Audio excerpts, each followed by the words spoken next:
प्रणाम, welcome to eat pray love and tarot. आज शारदीय नवरात्रि का चतुर्थी एक्सटेंडेड है, लाइक डे 4 एक्सटेंडेड है। इस बार 2 चतुर्थीज है, so today is the second chaturthi. तो योगिनी डेक से देखते हैं कि 64 योगिनीज में से कौन सी मातृका की कौन सी एनर्जी आती है और आपके लिए क्या मैसेज या गाइडेंस लेके। कलेक्टिव रीडिंग है, किसी भी gender, जोडियाक, religion and sexual orientation के लोग देख सकते हो। I take 1 card.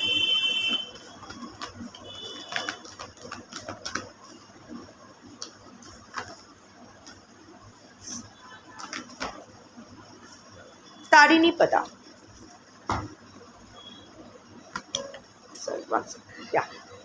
Tarini Pada. Sorry, I have to cover this card because it's a naked upper body, so YouTube has its nudity clauses. तो उस हिसाब से उसको मेंटेन करते हुए I have to cover any nude portion of the card, but I can't help it क्योंकि ये AI generated image नहीं है, ये एक्चुअल में 64 योगिनीज का इमेज है, जैसे हमारे स्क्रिप्चर्स में है, जैसे हमारे एंशंट केव्स टेम्पल्स में है, वही है। This is how our Muni Rishis have depicted the 64 yoginis, so I can't help it anyway. So anyway, Tarini Pada आज आई है। What a beautiful card today. Tarini पदा, सारे कार्ड्स ब्यूटीफुली आ रहे हैं डे 1 से। तारिणी पदा is the energy of possibilities. अभी आपके लाइफ में बहुत सारी पॉसिबिलिटीज़ आपके पास अवेलेबल होने वाला है, and this possibilities is not just personal but also professional and mostly professional. Tarini पदा हैज़ 8 हैंड्स और 8 हैंड में 8 चीज़ें हैं, 8 टूल्स है जो हर पॉसिबिलिटी को अनलॉक करने के लिए काफ़ी है। And she is riding a horse.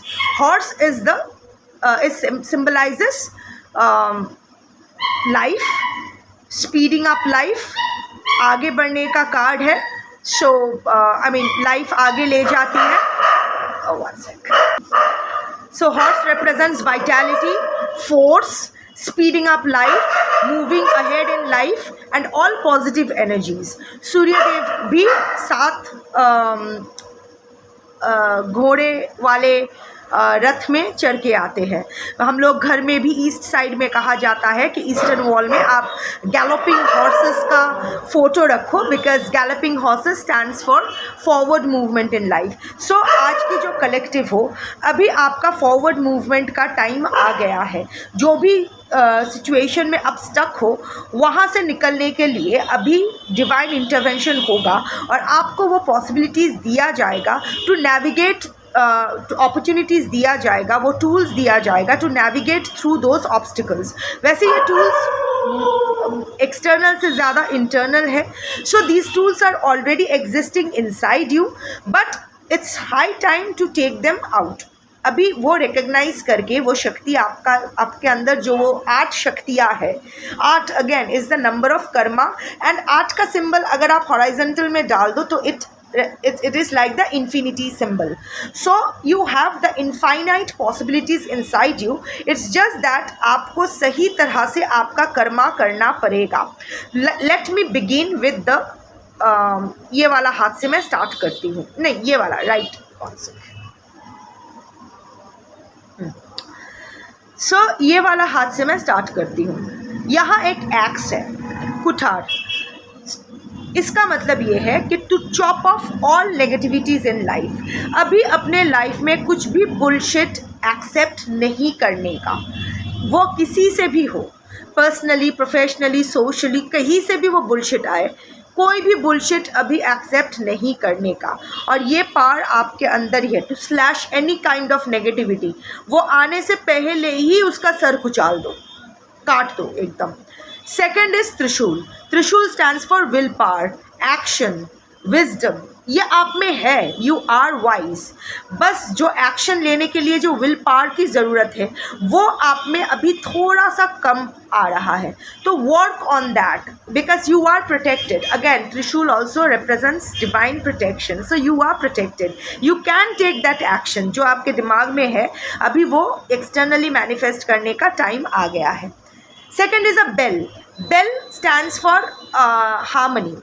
वो होता है ना, जब भी कुछ पॉजिटिव होना होता है हम लोग पूजा के टाइम या फिर भी कोई भी फेस्टिवल के टाइम, वो bell ringing, bells are sound therapy, bring positivities, bring harmony, bring piece.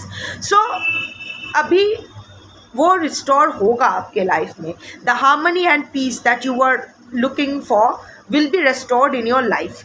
And यहाँ एक स्कल है, कपाला है, जहाँ ब्लड है, इट्स फिल्ड विद ब्लड, यानी प्राणा शक्ति। तो शक्ति के नवरात्रि के टाइम ही रीडिंग कर रही हूँ एंड प्राणा शक्ति का आया है। So life force, you will get a new direction in your life. जो अभी आप में जो मर रहा है, जो आप जो अभी मरे फील कर रहे हो, आपको लग रहा है कि ज़िंदगी में और कुछ बचा नहीं, क्या होगा इसके बाद, क्या और क्या। सो रेस्ट एश्योर्ड, वो अभी फ़िल्टर हो जाएगा। जो भी कचरा है अभी आपके लाइफ से बाहर निकाला जाएगा और जो भी एक फ्रेश स्टार्ट आपके लिए करना होगा वो होगा। कुछ तो आपको भी स्टेप लेना पड़ेगा, आपको भी, you will also have to work towards that direction. Only when you initiate the action the universe will respond accordingly. ये आपको माइंड में रखना पड़ेगा। नाउ द सेकेंड हैंड,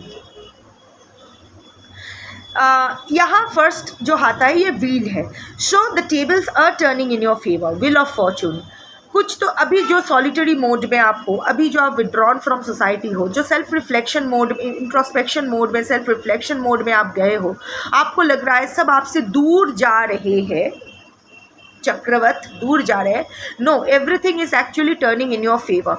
बच्चे जिद करते हैं, you can do whatever जिद यू वांट, नहीं वही इंसान मेरे लाइफ में चाहिए, मुझे और लाइफ में कुछ नहीं चाहिए, but in the long run आपके लिए जो सही है वही होने वाला है। The tables are turning and they are turning in your favour. But आपके फेवर का मतलब ये नहीं है कि you will get what you want, you will get what you deserve and what is best for your higher good. ये clear कर लो, अपने दिमाग में बिठा लो। So and second is the key, ये मास्टर की है, इससे हर डोर खुल सकता है। So you have the solution to all problems, और आपको वो अपॉर्चुनिटी भी दिया जाएगा। Help will come from unexpected quarters, ऐसे अजीब अजीब जगह से, अजीब अजीब तरीके से हेल्प आपके पास आएगा। उस सिचुएशन को कब जो प्रॉब्लम आप फेस कर रहे हो, उस सिचुएशन को नेविगेट करने के लिए, ये वो उस प्रॉब्लम का सल्यूशन ढूंढने के लिए। यू विल हैव, बट वो चाबी आपको किस दरवाजे को अनलॉक करने के लिए इस्तेमाल करना है। वैसे ये चाबी से कोई भी दरवाज़ा खुल सकता है, पर कौन सा दरवाज़ा खोलना है और कौन सा बंद ही रखना है, ये will be a deciding factor and this decision you have to take. क्योंकि we are all consequences of our choices and actions. We are nothing but consequences of our own choices and actions. So जो choose करोगे आपको पूरा buffet में छोड़ दिया जाएगा, पर कौन सा खाना आपके लिए सही रहेगा, कौन से आपके लिए हानिकारक, यह आपको डिसाइड करना पड़ेगा। क्योंकि the next hand is holding a lotus. Lotus stands for enlightenment. आप में वो एनलाइटनमेंट आ रहा है। ज़िंदगी में इतना ठोकर खा चुके हो, इतना थप्पड़ पड़ चुका है कि जो भी आए जाए सब आपको ही बजा के चले जा रहे हैं। सो इतना ज़्यादा आप ठोकर खा चुके हो, तो आप में अभी वो तो आ गया है। लाइक अभी आपका वो इंट्यूशन आ गया है। अभी आपको सर घुमा के किसी को देखने की ज़रूरत नहीं है। आप वो वाइब पकड़ सकते हो कि किसके मन में क्या है आपके लिए, कौन गुड इंटेंशन से आपसे आपसे कनेक्ट कर रहे हैं, कौन बैड इंटेंशन से। You can grasp that. So वो एनलाइटनमेंट प्रैक्टिकली भी इम्प्लीमेंट करो, क्योंकि अभी भी इमोशनली आप थोड़ा सा वल्नरेबल होता है। जो लोग ऑल हार्ट्स होते हैं, जो लोग दिल से सोचने वाले लोग होते हैं, वो लोग दिमाग को ज़्यादा ट्रबल नहीं देते हैं। पर अभी अगर तारिणी पदा आई है तो उसका मतलब ये है कि थोड़ा सा भी दिमाग भी लगाना पड़ेगा। एंड यस, आपकी स्पिरिचुअल अवेकनिंग का भी टाइम आ रहा है। और स्पिरिचुअल अवेकनिंग ऐसा ही होता है, रोलर कोस्टर राइड होता है। बहुत तकलीफ़ों के बाद ही आपको वो चीज़, कोयले को प्रेशराइज कर ही वो हीरे का फॉर्म मिलता है, और फिर हीरे को और तराशा जाता है, काट करके फिर उसमें वो शाइन आती है। सो आपका वो स्पिरिचुअल अवेकनिंग हो रहा है। एंड दिस इज़ अ कलश। Kalash holding water. Like I said, you are all hearts. You are all emotions. You are still holding your emotions here. बहुत अच्छी बात है. पर इस कलश में जो वाटर, जो प्राण शक्ति है, वो वाटर को आप किसको दोगे, किस कप में पोर करोगे, ये आपको डिसाइड करना होगा. लाइफ आगे बढ़ रही है बंधु, उसको आगे बढ़ने दो. कोई कंडीशन मत रखो, बिकॉज तारिणी पता आई है ना, कुछ गलत नहीं होगा. आपका एक major portion of karmic purgation हो चुका है और आगे चलते हुए अभी आपको सारी अपॉर्चुनिटीज़ दी जाएगी और उसके साथ साथ वो अपॉर्चुनिटीज़ को अनलॉक करने का भी सारा टूल्स आपको दिया जाएगा. कुछ तो आपके पास ही है, उसको और तराशा जाएगा. बट जो भी होगा, आपकी लाइफ एक 360 डिग्री टर्न लेने वाली है. अब कौन रहेगा उस नई लाइफ में, कौन नहीं रहेगा, ये नहीं पता. बस वो लोग रहेंगे जो लोग आपके लिए अच्छे हैं, वो लोग नहीं रहेंगे जो आपके लिए अच्छे नहीं हैं. That's your reading for today. Thank you for watching. जय माता दी. शंभो.